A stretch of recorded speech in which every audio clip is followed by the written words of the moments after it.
بسم الله الرحمن الرحيم يا أيها الذين آمنوا لا تأكلوا أموالكم بينكم بالباطل إلا أن تكون تجارة عن تراض منكم ولا تقتلوا أنفسكم إن الله كان بكم رحيما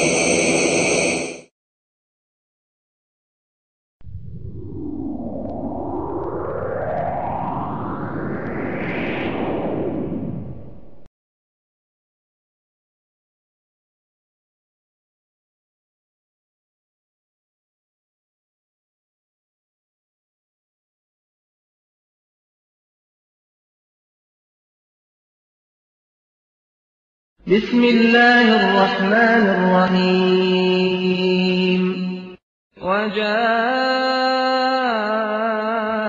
سكرة الموت بالحق ذلك ما كنت منه تحيد ونفخ في الصور ذلك يوم الوعيد وجاءت كل نفس معها سائق وشهيد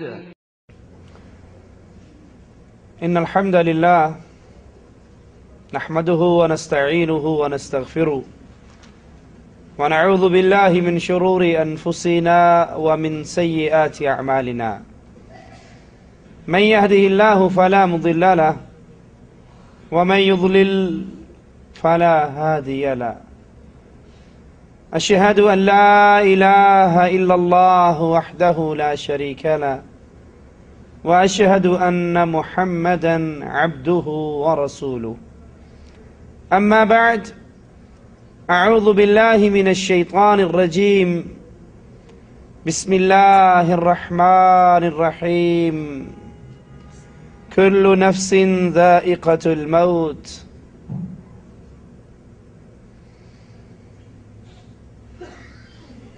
اللہ عز و جل نے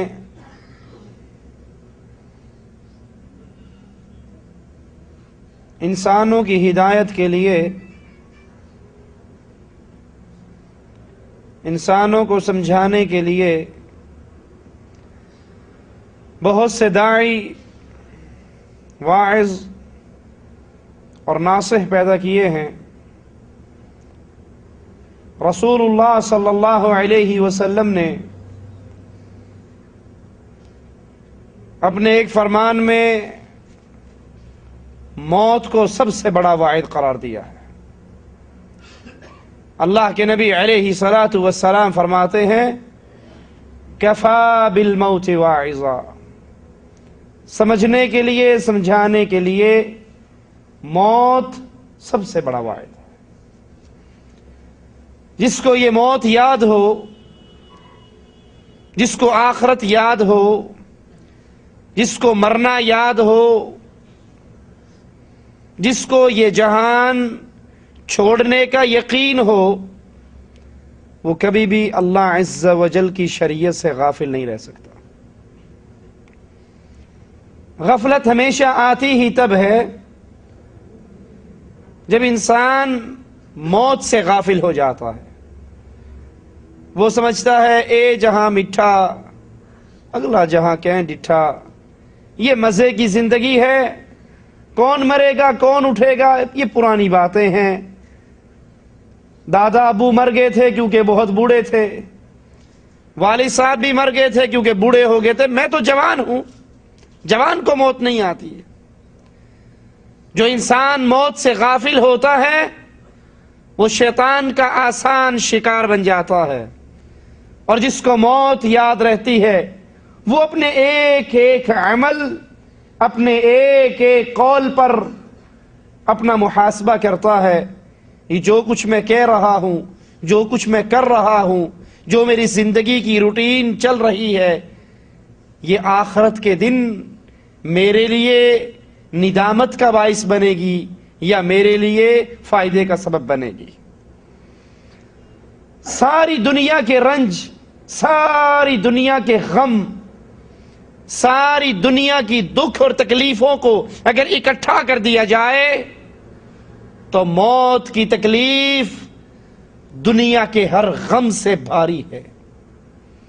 قرآن حکیم بیان فرماتا ہے وَجَاءَتْ سَكْرَةُ الْمَوْتِ وَجَاءَتْ سَكْرَةُ الْمَوْتِ بِالْحَقِّ، اور موت کی سختیاں حق کے ساتھ، سچ کے ساتھ آ پہنچی. یہاں حق سے مراد برزخ کی حقیقت، اگلے جہان کی حقیقت. موت کی سختی بڑی شدید ہے، اور جب موت کی سختی اس کا آغاز ہوتا ہے تو پھر اگلے جہان کا یقین انسان کے دل میں بیٹھتا ہے. مالک عز و جل دوسرے مقام پہ بیان فرماتا ہے كَلَّا إِذَا بَلَغَتِ التَّرَاقِيَ وَقِيلَ مَنْ رَاقٍ وَظَنَّ أَنَّهُ الْفِرَاقِ. ایک لمحہ آنے والا ہے آپ پر اور مجھ پر اور پوری کائنات پر، پوری کائنات پر وہ لمحہ موت کا، فنا کا لمحہ آنے والا ہے.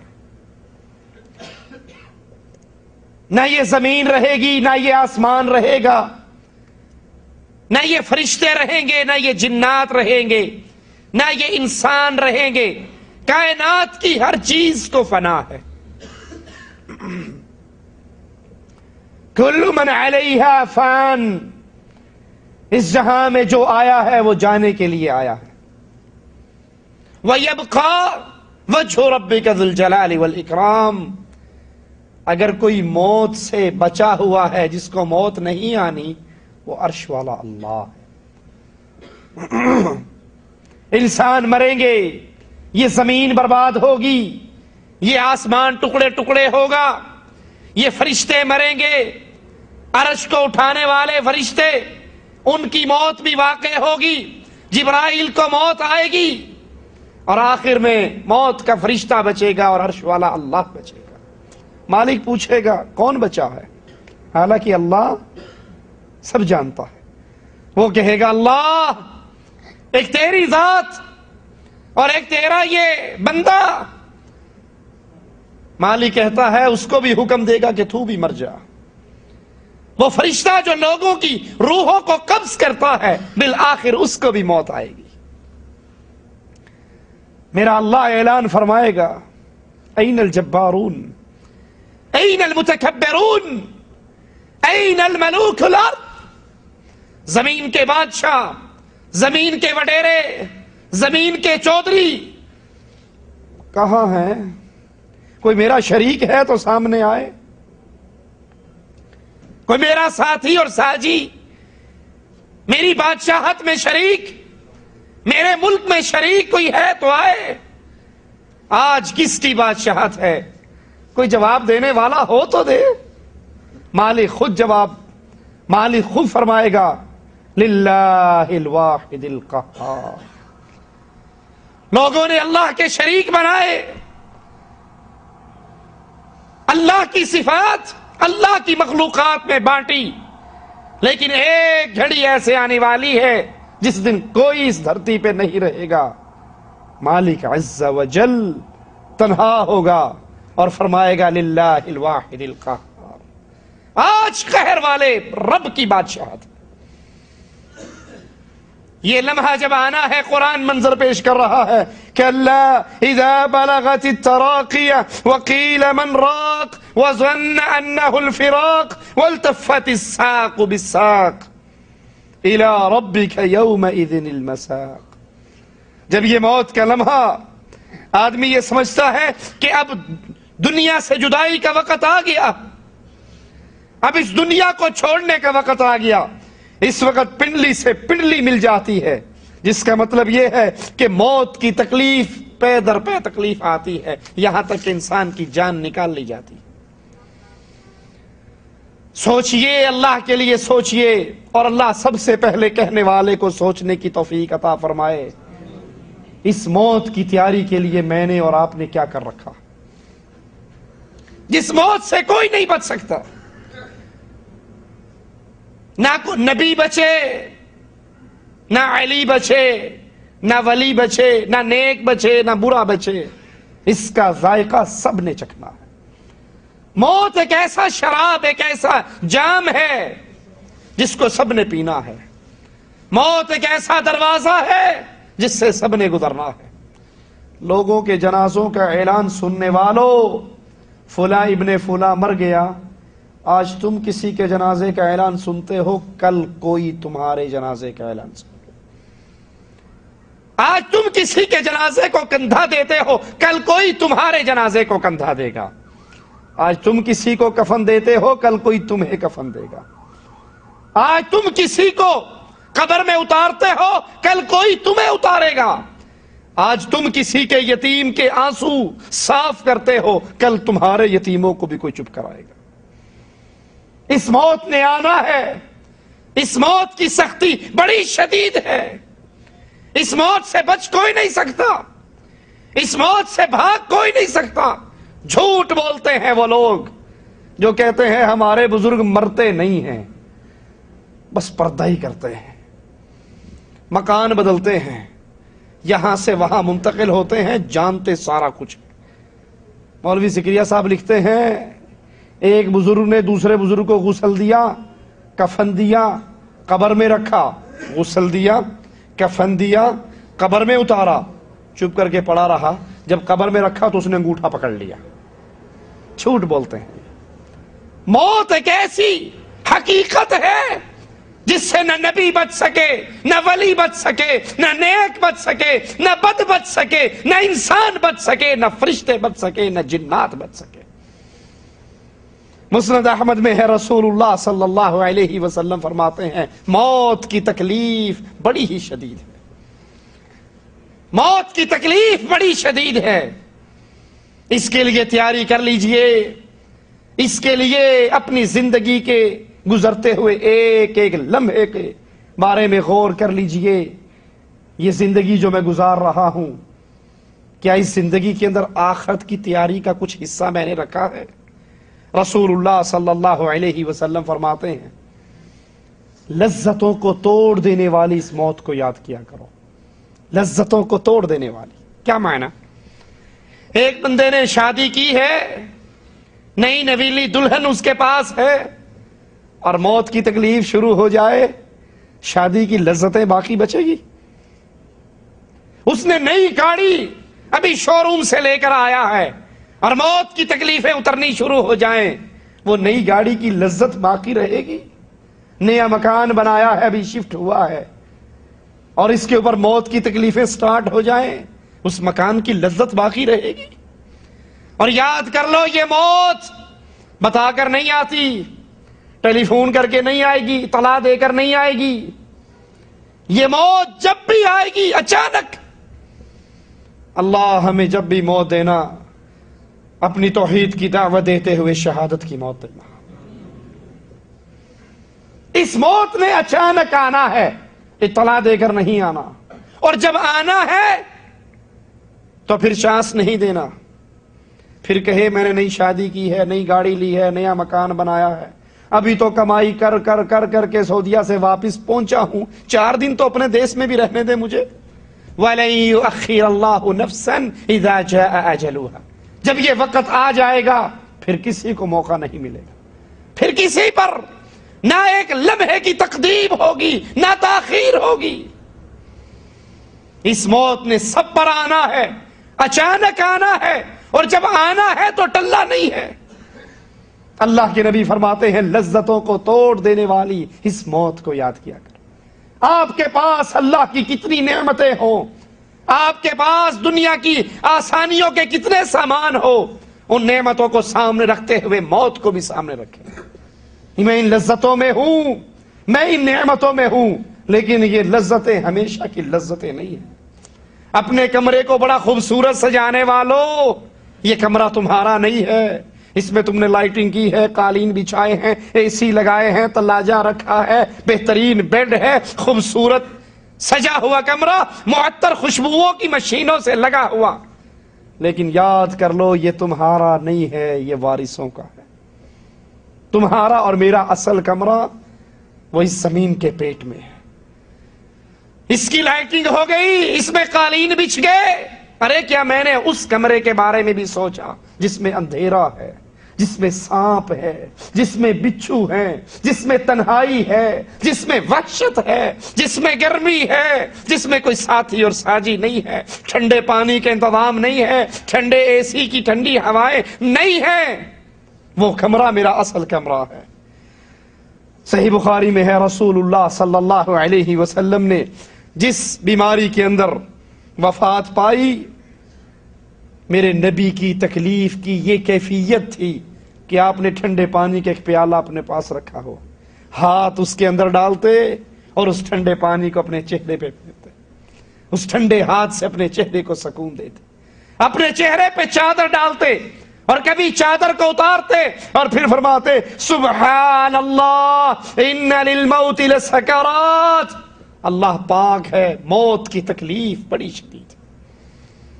حضرت عائشہ رضی اللہ تعالی عنہا فرماتی ہیں، میں یہ سمجھا کرتی تھی کہ موت کی تکلیف برے آدمی کو ہوتی ہے، لیکن جب میں نے اپنے آقا امام اعظم محمد الرسول اللہ صلی اللہ علیہ وسلم کی موت کی تکلیف کو دیکھا، اس کے بعد میں نے یہ کہنا چھوڑ دیا، میرے نبی علیہ الصلوۃ والسلام پر موت کی تکلیف بڑی شدید آئی۔ عمر بن عاص رضی اللہ عنہ وارضا فرماتے ہیں، میں ان لوگوں پر بڑا تعجب کرتا ہوں، ان کے معاملے میں بڑا حیران ہوتا ہوں جن کی ہوش عقل سلامت ہوتی ہے، موت کی بیماری میں ہوتے ہیں، لیکن وہ موت کی کیفیت کو بیان نہیں کر سکتے۔ میں بڑا حیران ہوتا ہوں کہ یہ ابھی ان کی ہوش و حواس ٹھکانے ہے تو یہ ہمیں کیوں نہیں بتاتے کہ موت کی کیفیت یہ ہے، موت کی تکلیف یہ ہے۔ جب عمر بن عاص رضی اللہ عنہ وارضا پر موت کا وقت آیا تو عبداللہ ابن عباس رضی اللہ عنہ وارضا نے ان کو انہی کا جملہ یاد کروایا۔ آپ کہا کرتے تھے کہ میں ان پر بڑا حیران ہوتا ہوں جن پر جب موت آتی ہے ان کی ہوش و حواس ٹھکانے ہوتی ہے، وہ کیفیت بیان نہیں کرتے۔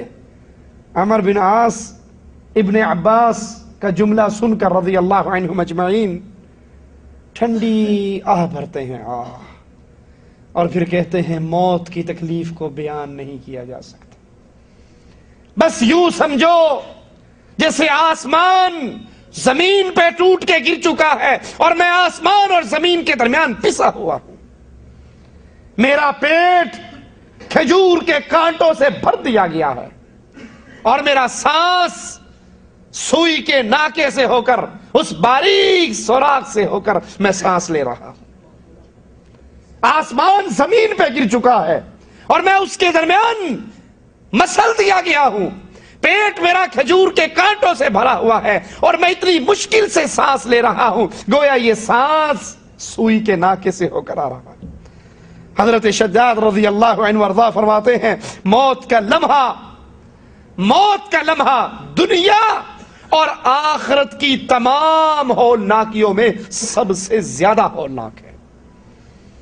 دنیا اور آخرت کی ساری تکلیفیں ایک طرف، ان ہولناکیوں میں یہ موت کی تکلیف بہت شدید ہے۔ یہ آروں سے چیرے جانے سے زیادہ اذیتناک، کینچیوں کے کاٹے جانے سے زیادہ تکلیف دے اور ہنڈیوں کے ابلنے سے زیادہ مصیبت والا ہے یہ موت کا لمحہ۔ عمر بن عبدالعزیز رحمہ اللہ مالک عز و جل سے دعا کیا کرتے تھے، اللہم ہون علی الموت، اے اللہ موت کی تکلیف کو میرے اوپر آسان فرما۔ کیا کبھی میں نے اور آپ نے بھی تنہائی میں اس موت کو یاد کیا، اس موت کی تکلیفوں سے رب کی پناہ چاہی اور اس کے لیے آئندہ کوئی پلاننگ، کوئی پروگرام سوچا؟ سردی آنے پر تو گرم کپڑے خریدتے ہیں، گرمی آنے پر ٹھنڈے کپڑے لیتے ہیں، سردی کے آنے پہ ہیٹر کا انتظام کمروں میں کرتے ہیں، گرمیوں کی آنے پہ اے سی اور کولر ٹھیک کرواتے ہیں، لیکن ایک موسم موت کا موسم بھی آ رہا ہے، اور جو ایسا شدید ہے، ایسا خطرناک ہے کہ کسی بھی لمحے آ سکتا۔ سردی کا تو پتا ہے نا، اب سردی سٹارٹ ہوئی ہے، 4-5 مہینے سردی رہے گی، گرمی سٹارٹ ہوئی ہے، 4-5 مہینے گرمی رہے گی، اس کا تو پتا ہے، اس کے تو وقت مقرر ہے، لیکن موت کا وقت وہ فکس نہیں ہے۔ وہ مالک چاہے بڑھاپے میں بلائے، وہ چاہے جوانی میں بلائے، وہ چاہے پیدا ہونے کے چند لمحوں کے بعد ہی بلا لے، وہ آزاد ہے، وہ مختار کل ہے، اس کو اجازت نہیں لینی پڑتی، پوچھنا نہیں پڑتا، وہ جس کو اٹھا رہا ہے بھلے وہ محمد کا بیٹا بھی کیوں نہ ہو صلی اللہ علیہ وسلم، وہ اٹھا لیتا ہے۔ میرے نبی کی آنکھوں سے آنسو بہتے ہیں اور کہتے ہیں ابراہیم تیری جدائی نے ہمیں غمناک کر دیا ہے، لیکن بیٹا تیرے بابا کی زبان سے جملے وہی نکلیں گے جس سے عرش والا راضی ہوگا، انا للہ و انا الیہ راجعون۔ اللہ کے لیے اس موسم کے بارے میں سوچئے۔ ابن ماجہ میں ہے، ابن عمر رضی اللہ عنہ وارضاہ فرماتے ہیں ہم رسول اللہ صلی اللہ علیہ وسلم کے ساتھ تھے، ایک انصاری آیا، سلام کیا اور پھر کہنے لگا یا رسول اللہ صلی اللہ علیہ وسلم، مومنوں میں سب سے افضل مومن کون ہے؟ آپ نے فرمایا جس کا اخلاق سب سے اچھا ہو۔ سوچئے اے اہل ایمان، آپ کی اور میرے اخلاق کی کیا کیفیت ہے؟ تھوڑی سی کسی سے تلخی ہو اور اس کو ماں کی گالیاں، بہن کی گالیاں، بھائی کی گالیاں، بیٹیوں کی گالیاں ہمارے منہ سے نکلتی ہے، یہ اہل ایمان کا شیوا نہیں ہے۔ صحابی پوچھتے ہیں یا رسول اللہ صلی اللہ علیہ وسلم، مومنوں میں سب سے افضل مومن کون سا ہے؟ فرمایا جس کا اخلاق سب سے بہتر ہو۔ فرمایا یا رسول اللہ صلی اللہ علیہ وسلم، مومنوں میں سب سے زیادہ عقل مند مومن کون سا ہے؟ فرمایا جو موت کو سب سے زیادہ یاد کرے۔ اہل ایمان میں عقل مند مومن وہ ہے جو سب سے زیادہ موت کو یاد کرے اور موت کے بعد آنے والے دنوں کی تیاری کرے۔ حدیث میں آتا ہے رسول اللہ صلی اللہ علیہ وسلم کے اصحاب میں سے ایک شخص فوت ہو گیا، اللہ کے نبی صلی اللہ علیہ وسلم اس کے جنازے کے لیے نکلے، صحابہ نے اس شخص کی تعریف کرنا شروع کر دی، اللہ کے نبی خاموشی سے سنتے رہے۔ جب صحابہ خاموش ہوئے تو رسول اللہ صلی اللہ علیہ وسلم نے پوچھا کیا یہ شخص موت کو کثرت سے یاد کرتا تھا؟ صحابہ نے کہا نہیں اللہ کے نبی۔ کہا کیا اس نے اپنی نفسانی خواہشات کو، مرغوبات نفس کو ترک کر دیا تھا؟ کہا نہیں اللہ کے نبی۔ تو آپ نے فرمایا تم جس درجے پر پہنچے ہو یہ شخص اس درجے پر نہیں پہنچ سکا۔ اہل ایمان ہونے کے باوجود جو انسان کثرت سے موت کو یاد کرتا ہے اور نفسانی خواہشات کو ترک کرتا ہے، وہ مقام اہل ایمان کے اندر اس کا مقام اور بلند ہو جاتا ہے۔ فرمایا اگر یہ موت کو یاد نہیں کرتا تھا کثرت سے اور اپنی نفسانی خواہشات کو ترک نہیں کرتا تھا تو جس مقام پہ تم پہنچے ہو یہ اس مقام پہ نہیں پہنچا۔ رسول اللہ صلی اللہ علیہ وسلم نے فرمایا اپنے اللہ سے حیا کیا کرو۔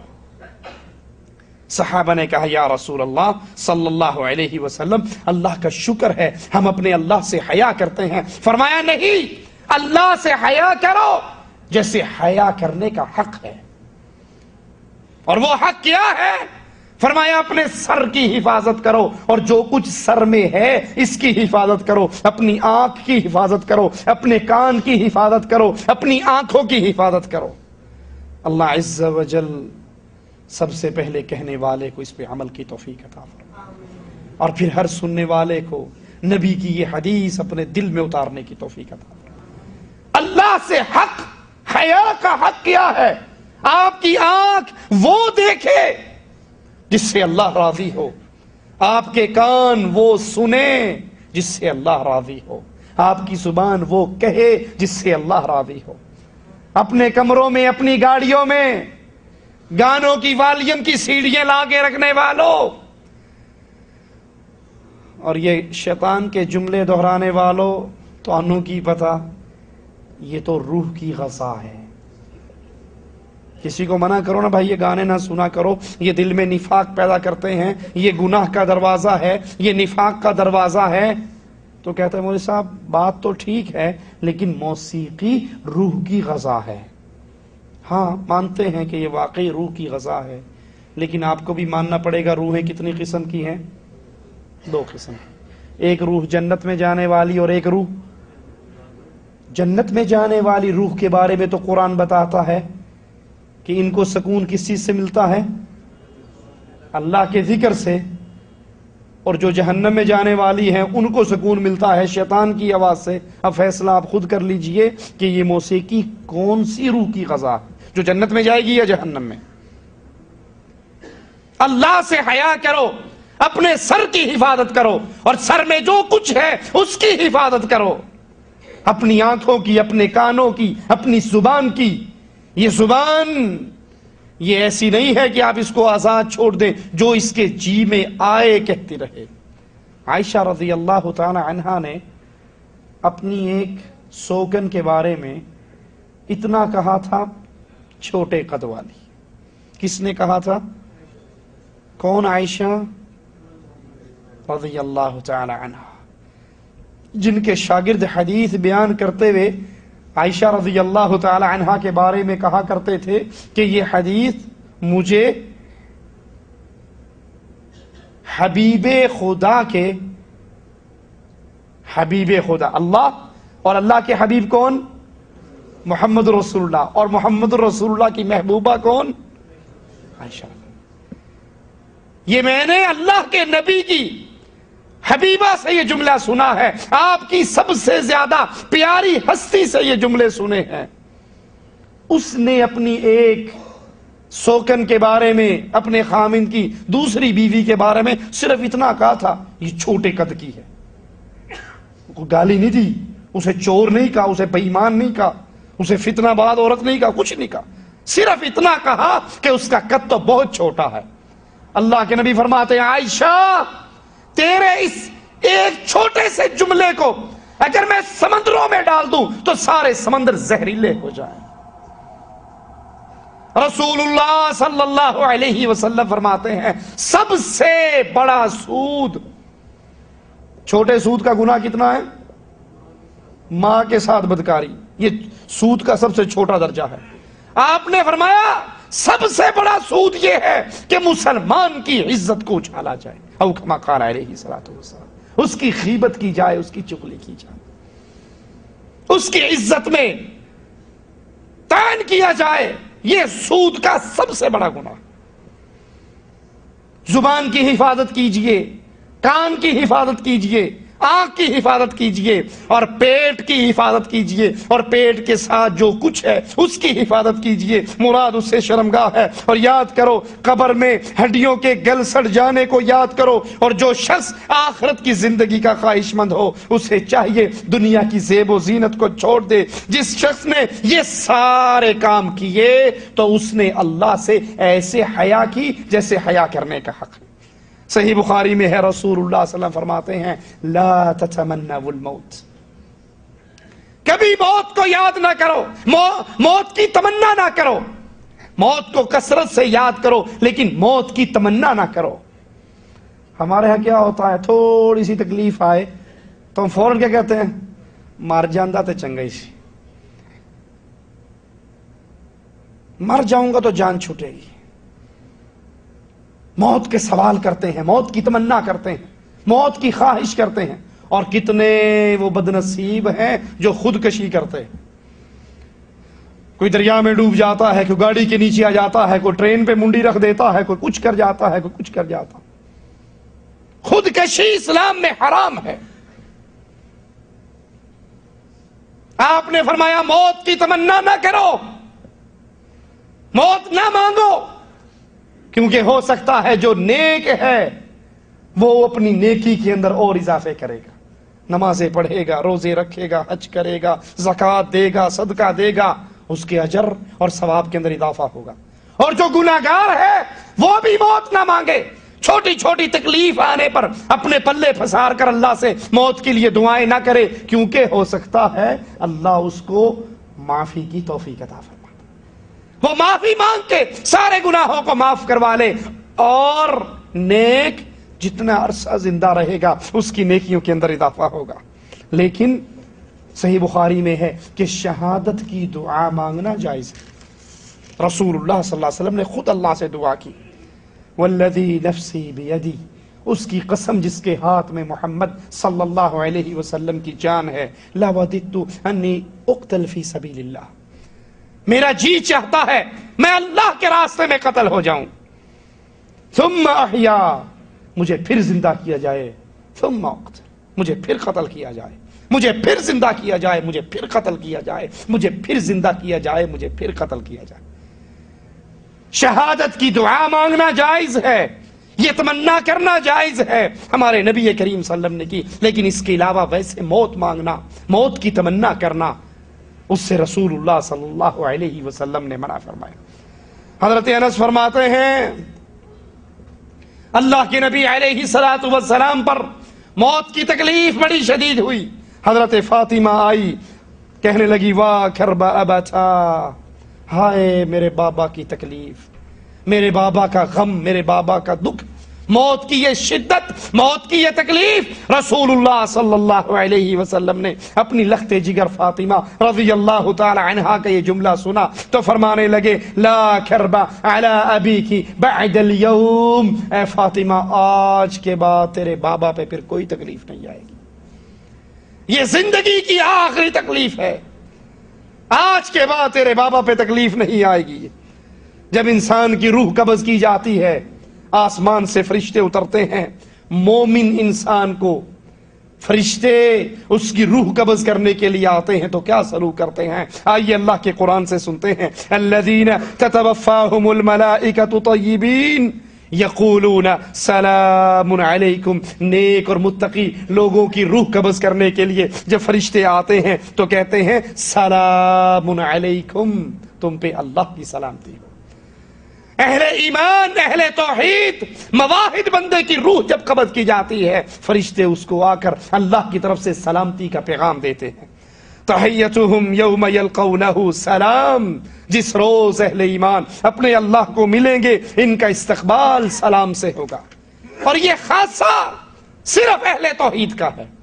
اہل توحید تنہا ہے اس فضیلت کے اندر کہ موت کے وقت بھی آنے والے فرشتے ان کو سلام عرض کریں گے، اور جو بندہ شرک کی لعنت میں ملوث ہو جائے، جس کے عقائد شرکیہ، جس کی اعمال شرکیہ ہو، ان پر اللہ کے فرشتے لعنت کا پیغام لے کر آتے ہیں۔ صحیح بخاری میں ہے رسول اللہ صلی اللہ علیہ وسلم نے فرمایا جو شخص اللہ سے ملاقات کرنا پسند کرتا ہے تو اللہ بھی ایسے بندے سے ملاقات پسند کرتا ہے۔ عائشہ رضی اللہ تعالی عنہا فرمانے لگی یا رسول اللہ صلی اللہ علیہ وسلم، ہم سب موت کو ناپسند کرتے ہیں، ہم میں سے کسی کو موت پسند نہیں، ہم موت کو ناپسند کرتے ہیں، اور آپ فرماتے ہو جو اللہ کی ملاقات کو پسند کرے اللہ اس کی ملاقات پسند کرتا ہے۔ تو نبی کریم صلی اللہ علیہ وسلم نے فرمایا عائشہ اس کا یہ مطلب نہیں، اس کا مطلب یہ ہے کہ مومن پر جب موت کا وقت آتا ہے، اللہ ہم جتنے بیٹھے ہیں تجھ سے تیرے پیارے اسماء و صفات کا واسطہ دے کے سوال کرتے ہیں، اے اللہ ہم سب کو موت حالت ایمان میں عطا فرمانا۔ جب مومن پر موت کا وقت آتا ہے تو اس کو آخرت کی نعمتوں کی خوشخبری سنا دی جاتی ہے، اس کو پھر سب سے زیادہ پیاری چیز آخرت کی نعمتیں ہوتی ہے، اور اس کا جی چاہتا ہے وہ جلدی سے جلدی اپنے اللہ سے ملاقات کر لے۔ جب وہ اللہ سے ملاقات کو پسند کرتا ہے، اللہ عز و جل اس کی ملاقات کو پسند کرتا ہے۔ اور کافر جب اس پہ موت کا وقت آتا ہے، اس کو آخرت کی تکلیفوں کی خوشخبری دی جاتی ہے، ڈرا دیا جاتا ہے، تو اس کو اس وقت سب سے زیادہ بری چیز آخرت کا وہ عذاب لگتا ہے، اور وہ جی نہیں چاہتا کہ وہ اللہ سے ملاقات کرے، تو وہ اللہ کی ملاقات کو پسند نہیں کرتا، اللہ عز و جل اس کی ملاقات کو پسند نہیں کرتا۔ مسند احمد میں ہے، حضرت برا سے روایت ہے، فرماتے ہیں ہم ایک انصاری کے جنازے کے ساتھ رسول اللہ صلی اللہ علیہ وسلم کے ساتھ نکلے۔ جب ہم قبر پر پہنچے، قبر ابھی نامکمل تھی، اللہ کے نبی صلی اللہ علیہ وسلم بیٹھ گئے، ہم آپ کے ارد گرد ایسے بیٹھے جیسے ہمارے سروں پر پرندے بیٹھے ہوں۔ آپ کے ہاتھ میں ایک چھڑی تھی جس سے آپ زمین کریت رہے تھے۔ آپ نے اچانک اپنا سر مبارک اٹھایا اور 2 یا 3 مرتبہ کہا، لوگو عذاب قبر سے اللہ کی پناہ مانگا کرو، قبر کی اس شدت سے، قبر کے اس عذاب سے اللہ کی پناہ مانگا کرو۔ پھر فرمایا جب مومن آدمی اس دنیا سے آخرت کی طرف روانہ ہونے لگتا ہے تو پھر اس کے پاس اس قدر سفید چہرے والے فرشتے آتے ہیں جیسے وہ چمکتے ہوئے سورج ہوں، جنت کے کفن لے کر آتے ہیں، جہاں تک اس مومن کی نگاہ کام کرتی ہے وہاں تک آ کر بیٹھ جاتے ہیں، اور پھر موت کا فرشتہ ملک الموت آتا ہے اور اس کو کہتا ہے اپنی پیاری روح کو باہر نکال، ان ربک علیک راض، اور تیرے لیے خوشخبری ہے اپنی روح کو باہر نکال، تیرا اللہ تجھ سے راضی ہو چکا ہے۔ اللہم اجعلنا منہم ومعاہم وفی، اللہ ہمیں بھی ان خوش نصیبوں میں شامل فرمانا۔ اپنی پیاری روح کو باہر نکال، اور اس کیفیت میں کہ خوشخبری ہے تیرے لیے اللہ تجھ سے راضی ہو چکا ہے۔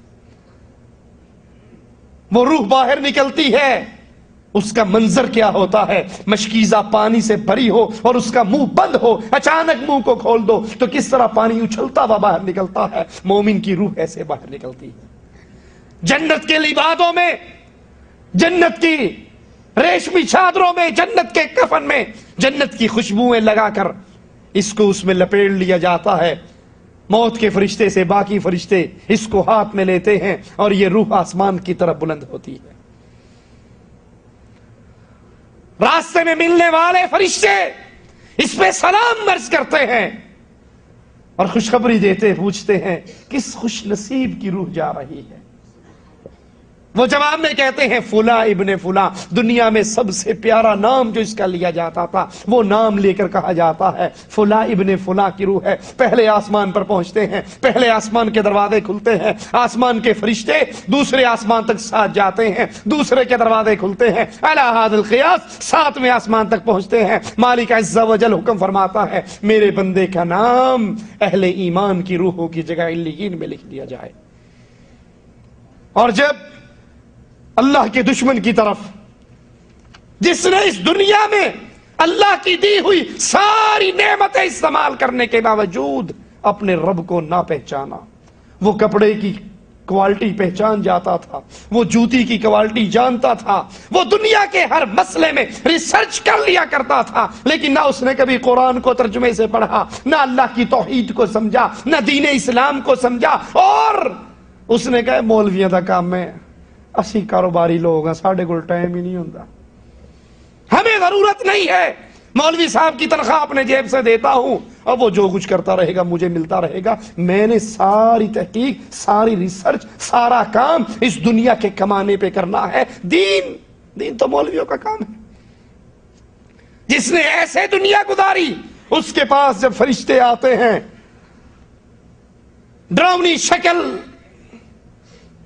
خوفناک شکل میں، اور جہاں تک اس کی نگاہ کام کرتی ہے فرشتے بیٹھ جاتے ہیں، ملک الموت آتے ہیں، اس کو کہتے ہیں اپنی خبیث روح کو باہر نکال، اِنَّ رَبَّكَ عَلَيْكَ غَضَبًا، اور اس کیفیت میں نکال کہ تیرا اللہ تجھ سے ناراض ہو چکا ہے۔ اللہم لا تجعلنا منہم ولا معہم، اللہ ہمیں ان بد نصیبوں میں شامل نہ فرمانا۔ اس کی روح جہنم کے گندے ٹاٹ میں لپیٹ لی جاتی ہے جو بدبو سے بھری ہوئی، حدیث میں آتا ہے جیسے مردار میں سے بدبو اٹھتی ہے، اس کی روح میں سے ایسے بدبو اٹھتی ہے۔ وہ روح جسم کے اندر چھپنے کی کوشش کرتی ہے، فرشتے اس کو نکالتے ہیں، جس طرح ململ کے دوپٹے کو کانٹوں والی جھاڑی پہ ڈال دیا جائے اور پھر ایک کنارے کو پکڑ کے کھینچ لیا جائے، یہ ململ کا کپڑا تار تار ہو جائے گا۔ اسی طرح ظالم کی روح جب نکلتی ہے اس کے جسم کی یہ کیفیت بنتی ہے۔ فرشتے اس پہ لعنت کرتے ہیں، کس خبیث کی روح ہے؟ جواب ملتا ہے فلاں ابن فلاں، دنیا میں گندے ترین نام سے اس کو پکارا جاتا ہے۔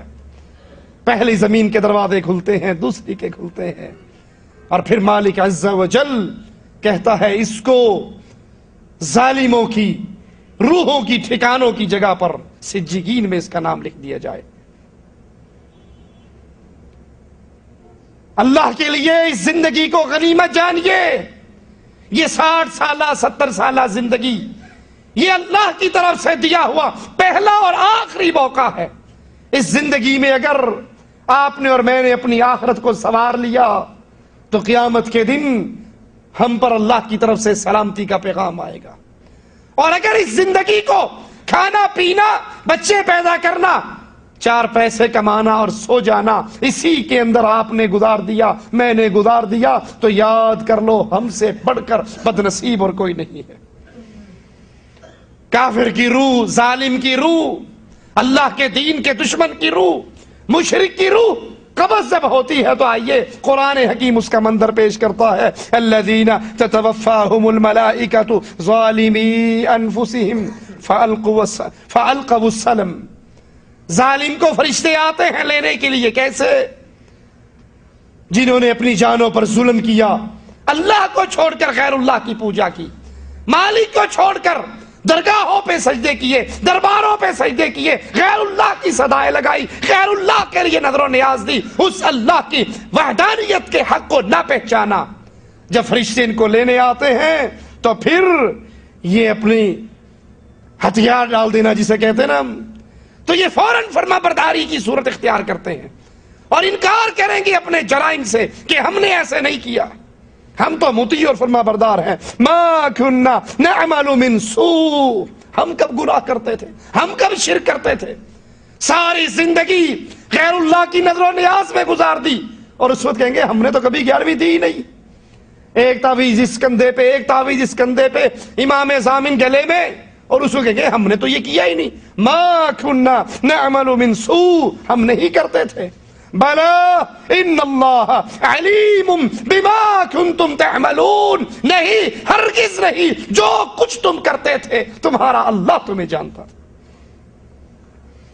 اس وقت اپنی آنکھوں سے دیکھ کر اپنے تمام طرح کے شرک سے توبہ طائب ہونے کا اعلان کریں گے، اس سے انکاری ہو جائیں گے، لیکن یاد کر لیجئے اس وقت کا انکار فائدہ نہیں دے گا، فائدہ ابھی کی زندگی میں ہے۔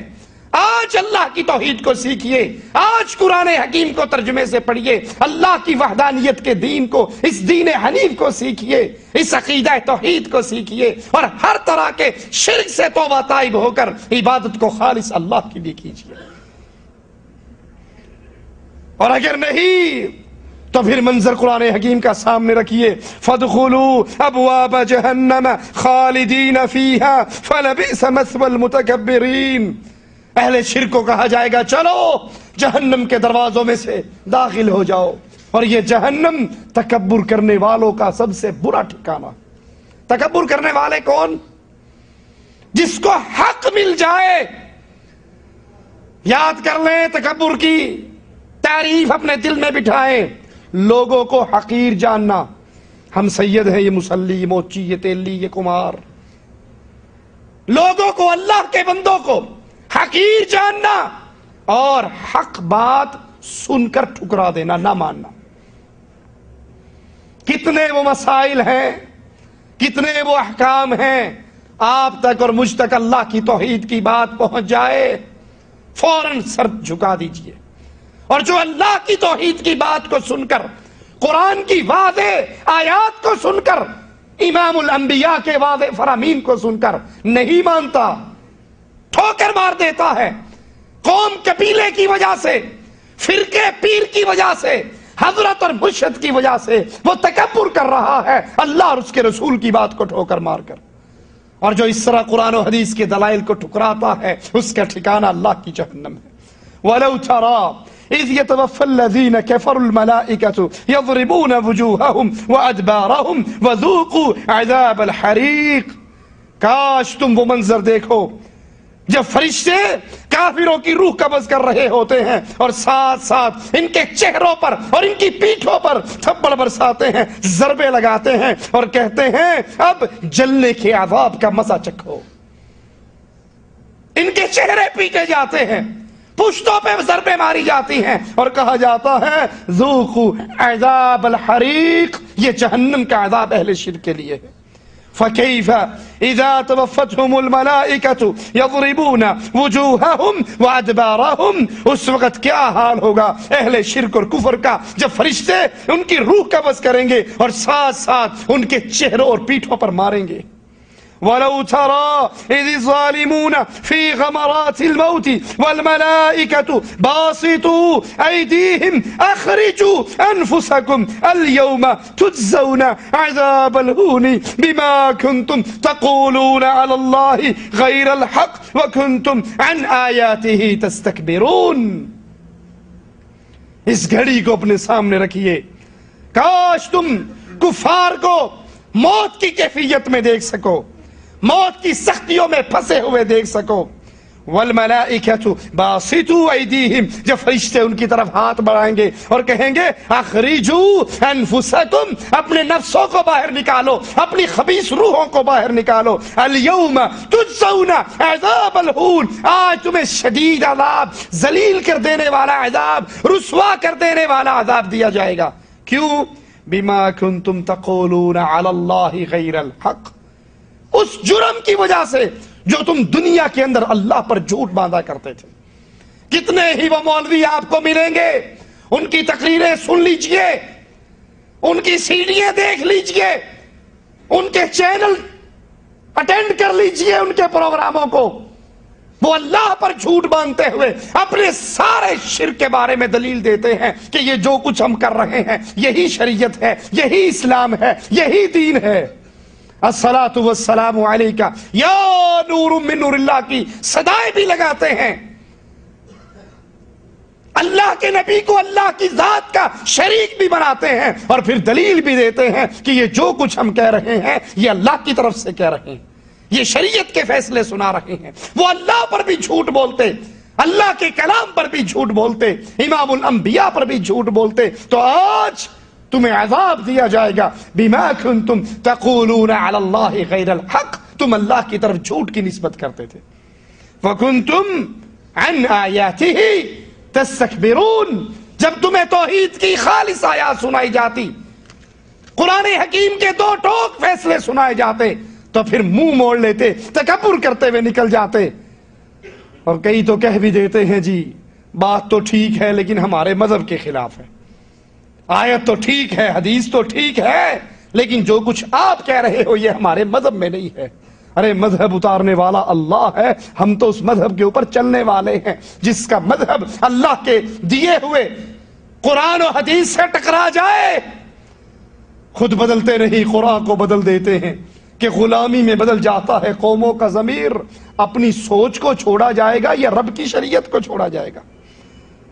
مسند احمد میں ہے، برا بن عازب فرماتے ہیں ہم ایک انصاری کے جنازے کی تدفین کے لیے اللہ کے نبی صلی اللہ علیہ وسلم کے پاس کے ساتھ نکلے، قبرستان میں پہنچے، رسول اللہ صلی اللہ علیہ وسلم نے فرمایا عذاب قبر سے اللہ کی پناہ مانگا کرو، یہ عذاب قبر بڑا شدید ہے، اللہ سے سوال کیا کرو کہ اللہ عز و جل اس عذاب سے محفوظ رکھے۔ رسول اللہ صلی اللہ علیہ وسلم نے قرآن حکیم کی آیت تلاوت فرمائی، ان الذین کذبوا بآیاتنا واستکبروا عنها، جو لوگ ان الذین کذبوا بآیاتنا، جو ہماری آیات کو جھٹلاتے ہیں، تکبر کرتے ہیں، اللہ کے قرآن کو سن کر پھر منہ موڑ لیتے ہیں، حدیث رسول کو سن کر پھر گردن موڑ لیتے ہیں، ان کی کیفیت کیا ہوگی، ان کے ساتھ سلوک کیا ہوگا؟ لا تفتح لهم ابواب السماء، ان کے لیے آسمان کے دروازے نہیں کھولے جائیں گے، ولا يدخلون الجنہ، اہل شرک یاد کر لیجئے، یہ قرآن کی آیات سنا رہا ہوں، اہل کفر، اہل شرک، اللہ کی آیات کا انکار کرنے والے، توحید کے مضمون کو سن کر ٹھوکر مار دینے والے، ان کے لیے آسمان کے دروازے نہیں کھلیں گے، ولا يدخلون الجنہ، نہ یہ اللہ کی جنت میں داخل ہوں گے، حتی یلج الجمل فی سم الخیاط، ان کا جنت میں جانا اتنا امپاسبل ہے جس طرح سوئی کے ناکے میں سے اونٹ کا گزر جانا مشکل ہے. جس طرح اونٹ سوئی کے سوراخ میں سے نہیں گزر سکتا، مشرک اسی طرح کبھی اللہ کی جنت میں داخل نہیں ہو سکتا. وَكَذَلِكَ نَجْزِي الْمُجْرِمِينَ، جس نے اللہ کی توحید کو چھوڑا، یہ پیشانی جو خالص اللہ کے لیے جھکنے کے لیے بنی، اس نے اس کو درگاہوں پر جھکایا، درباروں پہ جھکایا، ڈھیکریوں پہ جھکایا، قبروں پہ جھکایا، قبوں اور جبوں کے سامنے جھکایا، جانوروں کے سامنے جھکایا. اللہ کی قسم یہ جرم ہے، اور مجرم کے ساتھ مالک یہی سلوک کرتا.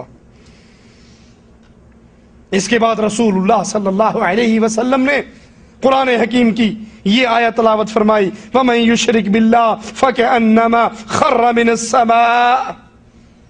وَمَن يُشْرِكْ بِاللَّهِ، جو اللہ کے ساتھ شریک بنائے اس کی ذات میں، رسول اللہ صلی اللہ علیہ وسلم کو نور من نور اللہ کہہ کر، حضرت علی کو اللہ کے نور کا ٹکڑا کہہ کر کہ اللہ نے سب سے پہلے اپنے نور میں سے پنجتن پاک کے نور کو پیدا کیا. جو اللہ کا شریک بنائے اس کی ذات میں، اس کی صفات میں، اس کی عبادت میں، کہ سجدہ اللہ کے لیے بھی ہے، قبروں پر بھی ہے، رکوع اللہ کے لیے بھی ہے، درگاہوں پر بھی ہے، ذبح اللہ کے لیے بھی ہے، درگاہوں پر بھی ہے. وَمَن يُشْرِكْ بِاللَّهِ فَكَأَنَّمَا خَرَّ مِنَ السَّمَاءِ، جس نے اللہ کے ساتھ کسی اور کو شریک بنایا وہ ایسے ہے جیسے آسمان سے گرا. فَتَخْطَفُهُ الطَّيْرُ أَوْ تَهْوِي بِهِ الرِّيحُ فِي مَكَانٍ سَحِيقٍ، یہ ایسے ہے آسمان سے گرا، اس کو پرندوں نے نوچ لیا، یا اس کو ہوا نے کسی دور دراز مقام پہ پھینک دیا، یعنی برباد ہو گیا. جس نے اللہ کے ساتھ شرک کیا، یہ جرم، شرک اکبر کا جرم اتنا بڑا جرم ہے، وہ انسان دنیا کے اندر بھی برباد اور آخرت کے اندر بھی برباد. صحیح بخاری میں ہے، رسول اللہ صلی اللہ علیہ وسلم نے فرمایا، جب جنازہ تیار ہوتا ہے لوگ اسے اپنے کندھوں پر اٹھا لیتے ہیں، نیک آدمی کہتا ہے مجھے جلدی لے کر چلو، جہاں تم مجھے لے کر جا رہے ہو وہ میری جنت کا باغ بن چکا ہے، مجھے جلدی لے کر چلو. اور برا آدمی وہ کہتا ہے افسوس مجھے کہاں لے کر جا رہے ہو، جہاں تم مجھے لے کر جا رہے ہو وہ جہنم کا گڑھا بن چکا ہے. اسی لیے اللہ کے نبی صلی اللہ علیہ وسلم نے فرمایا جنازے کو جلدی دفن کرو، جنازے کو 10 دن باہر رکھنا، 15 دن باہر رکھنا، 3 دن باہر رکھنا. ابھی اس کا بیٹا ناروے سے آئے گا، ابھی اس کا بیٹا کینیڈا سے آئے گا، ابھی اس کا بیٹا امریکہ سے آئے گا، ابھی ہمارے فلاں رشتہ دار آنے ہیں، یہ جائز نہیں ہے. اللہ کے نبی فرماتے ہیں جنازے کو جلدی دفن کرو. اگر نیک ہے تو اس کا ٹھکانہ نیک ہے، اس کو وہاں پر پہنچا دو، اگر برا ہے تو اس گند کو اپنے کندھوں سے اتار پھینکو. لوگوں جب یہ موت برحق ہے، جب اس موت سے فرار ممکن نہیں ہے، تو سوچئے، اللہ کے لیے سوچئے میں اور آپ کس طرح کی موت کو گلے لگانے کی تیاری کر رہے ہیں. آئیے میں آپ کے سامنے چند موتیں پیش کرتا ہوں. رسول اللہ صلی اللہ علیہ وسلم پر موت کی سختی آئی، موت کی تکلیفیں آئی، آخری لمحات موت کے آئے. اللہ کے نبی صلی اللہ علیہ وسلم حضرت عائشہ کے حجرے میں ہیں، آپ کا سر مبارک عائشہ رضی اللہ تعالی عنہا کے سینے سے لگا ہوا ہے، اور آخری لمحات میں اللہ کے نبی امت کو عظیم ترین جملوں کی وصیت کرتے ہوئے دنیا چھوڑ رہے ہیں. یہود و نصارہ پہ میرے نبی لعنت کر رہے ہیں، اے اللہ یہودیوں پہ لعنت فرما، اے اللہ عیسائیوں پہ لعنت فرما. جرم کیا ہے؟ اتخذوا قبور انبیائہم مساجدا، ان ظالموں نے انبیاء کی قبروں کو مسجدیں بنا لیا، انبیاء کی قبروں کو پوجا جانے لگا، وہاں پہ رکوع اور سجدے، ذبح اور قربانی ہونے لگی. اے اللہ اس جرم کی وجہ سے ان پہ لعنت برسا.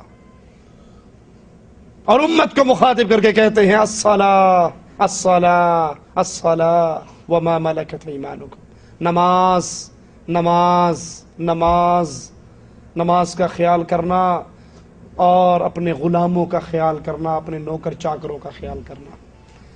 سوچئے اللہ کے نبی سے محبت کے دعوے دارو، کیا ہم نے نبی کی آخری وصیت کو سنبھال کے رکھا ہے یا برباد کر دیا ہے، چھوڑ دیا ہے، ضائع کر دیا؟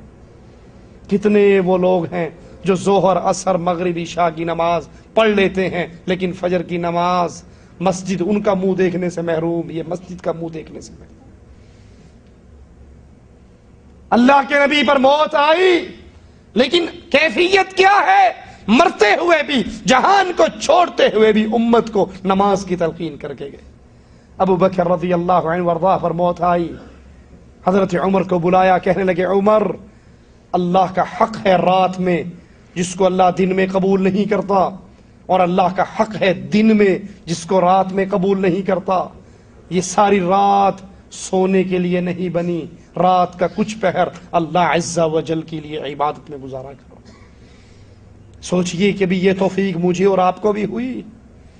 رات کو 2-2 بجے تک کیبل ڈش انٹینے کے سامنے بیٹھنے والوں اور فجر کی نماز کو ضائع کر دینے والوں، ہم کس طرح کی موت کو اپنے گلے لگانے کی تیاری کر رہے ہیں؟ فرمایا دن میں بھی اللہ کا حق ہے، ہر دن کھانے پینے کے لیے نہیں بنا، کچھ دن اللہ کے لیے روزے بھی رکھا کرو۔ اور یہ قیام، یہ صیام انسان کو کس مقام پہ پہنچا دیتے ہیں؟ رسول اللہ صلی اللہ علیہ وسلم حضرت حفصہ سے جب ناراض ہوتے ہیں، آسمان سے جبرائیل اترتا ہے اور کہتا ہے یا رسول اللہ صلی اللہ علیہ وسلم، اللہ آپ کو حفصہ سے رجوع کرنے کا حکم دیتا ہے، کیوں؟ انہا قوامۃ صوامہ، یہ اللہ کی بندی اللہ کے لیے بڑے روزے رکھتی ہے اور بہت زیادہ قیام کرتی ہے، اللہ کو یہ بڑی پسند ہے، اور جنت میں بھی یہ آپ ہی کی بیوی ہے۔ عمر رضی اللہ عنہ وارضا شہید محراب مسجد کے اندر فجر کی نماز کی جماعت کروا رہے، کافر ظالم خنجر کا وار کرتا ہے، حضرت عمر زخمی ہو کے زمین پہ گر جاتے ہیں، ہوش آتی ہے، کہتے ہیں مجھے اٹھا کر بٹھاؤ، میری نماز باقی ہے، اور جس کی نماز نہیں اس کا دین نہیں۔ آخری لمحات ہیں عمر ابن خطاب رضی اللہ عنہ وارضا کے، لیکن آخری لمحات کے اندر بھی حضرت عمر کو فکر کس بات کی ہے؟ نماز، نماز، نماز۔ عبداللہ ابن عمر آتے ہیں، حضرت عمر کے سر کو اپنی ران پہ رکھ لیتے ہیں۔ امیر المومنین کہتے ہیں عبداللہ میرے چہرے کو اپنی ران سے اتار کے زمین پہ رکھ دو۔ زمین پہ چہرہ رکھا جاتا ہے، اپنے گال کو مٹی میں رگڑتے ہیں، کہتے ہیں میرے چہرے کو زمین پہ رکھو تاکہ میرے چہرے پر، میرے سر پر مٹی لگ جائے، اور اللہ میری اس کیفیت کو دیکھ کر مجھ پہ رحم کر کے میرے گناہوں کو معاف کر دے۔ آخری لمحات ہیں امیر المومنین کے، حضرت عبداللہ کو بھیجتے ہیں جاؤ عائشہ کو سلام کہو، اور اسے یہ نہ کہنا کہ امیر المومنین نے سلام کہا ہے، اسے کہنا عمر ابن خطاب نے سلام کہا ہے، لست امیر للمؤمنین بعد اليوم، میں آج کے بعد مومنوں کا امیر نہیں۔ اور اسے کہو عمر تجھ سے سوال کرتا ہے، اپنے پیاروں کے ساتھ دفن ہونے کی اجازت مانگتا ہے، میں زندگی میں بھی محمد رسول اللہ اور ابو بکر کے ساتھ رہا، مرنے کے بعد بھی میں ان کے ساتھ دفن ہونا چاہتا ہوں۔ حضرت عبداللہ پیغام لے کر جاتے ہیں، حضرت عائشہ روتی ہیں اور کہتی ہیں یہ جگہ تو میں نے اپنے لیے رکھی تھی، ایک طرف میرے بابا کی قبر، ایک طرف میرے آقا کی قبر، تیسری قبر میں چاہتی تھی کہ میری بنے، لیکن آج میں اپنے اوپر عمر کو فوقیت دیتی ہوں، جاؤ اس کو پیغام دے دو کہ تیرے مرنے کے بعد یہی دفن کیا جائے۔ حضرت عمر کہتے ہیں عبداللہ میرے مرنے کے بعد ہو سکتا ہے اس نے میری شرم کے اندر اجازت دے دی ہو، مرنے کے بعد میری لاش کو پھر لے کر جانا اور کہنا عائشہ کی دہلیز پہ رکھ کر کہ عائشہ عمر تیرے دروازے پہ آ کر پھر اجازت مانگتا ہے، اگر اجازت دے دے تو دفن کر دینا، اور اگر اجازت نہ دے تو بقیع قبرستان میں دفن کر دینا۔ اللہ کے لیے سوچئے امیر المومنین عمر ابن خطاب کی موت، لیکن فکر کس چیز کی ہے؟ نماز کی فکر۔ جملے کیا ہے؟ نماز۔ نماز پڑھاتے ہوئے زخمی ہوتے ہیں، نماز کی فکر کرتے ہیں، نماز کی دعوت دیتے ہیں اور اپنے پیارے حبیب کے ساتھ دفن ہونے کی تمنا کرتے ہیں۔ عثمان رضی اللہ عنہ وارضا، ظالم گھیر لیتے ہیں حضرت عثمان کو، دیواریں پھلانگ کے اندر آ جاتے ہیں اور عثمان قرآن کی تلاوت کر رہے ہیں۔ حضرت نائلہ کہتی ہے عثمان آج تو ظالم تیرے گھر کی چار دیواری کی عزت کو پامال کر کے تیرے گھر میں داخل ہو چکے ہیں، تلواریں بلند ہوتی ہیں ظالموں کی۔ عثمان کی زبان سے جملہ نکلتا ہے نائلہ آخری لمحات ہیں، میری نظروں کو رب کے قرآن سے دور نہ کر، میرا اللہ سوال کرے گا جب تجھے قتل کیا جا رہا تھا تو کر کیا رہا تھا؟ میں کہوں گا اللہ ظالموں کی تلواریں میری گردن کاٹ رہی تھی اور میری نظریں تیرے قرآن کی تلاوت کر رہی تھی۔ علی رضی اللہ عنہ وارضا، موت کے لمحات آتے ہیں، اپنے گھر سے نکلتے ہیں تہجد کی نماز پڑھ کر، ذکر اذکار کرتے ہوئے مسجد کی طرف جاتے ہیں اور ظالم وار کر کے ان کو شہید کر دیتا ہے۔ مرنا میں نے اور آپ نے بھی ہے، لیکن سوچئے اپنے گھروں پہ نگاہ دوڑائیے، اپنی گاڑیوں میں نگاہ دوڑائیے، آپ کے اور میرے گھروں کے اندر کتنی وہ چیزیں ہیں جو اللہ کو ناراض کرنے کا سبب ہیں۔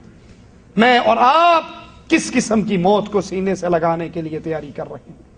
اللہ سے دعا ہے اللہ ہماری خطاؤں کو معاف فرمائے، اللہ ہماری سیاہکاریوں کو معاف فرمائے، اللہ ہمیں اس حال میں ملاقات کی توفیق عطا فرمائے، اللہ ہم سے راضی ہو، ہم اپنے اللہ سے راضی ہوں، اس حال میں اللہ کے پاس جائیں کہ آخری لمحات میں ہماری زبان پر لا الہ الا اللہ کا پیغام ہو، اس حال میں اللہ ہمیں موت عطا فرمائے کہ ہم اس کے راستے میں اس کی توحید کی دعوت دے رہے ہوں اور اہل شرک اس توحید کی دعوت کے جرم میں ہمیں قتل کر رہے ہوں، ہم شہادت کی موت پاتے ہوئے اللہ کے دربار میں کھڑے ہوں۔ اقول قولی ھذا واستغفر اللہ لی ولکم ولسائر المسلمین۔ درس کے بارے میں ساتھیوں سے پوچھنا ہے، بیٹھ جائیے تھوڑی دیر کے لیے، کہ یہ 8:30 شروع کیا جائے یا 8:45؟ 8:30 والے ہاتھ کھڑا کریں۔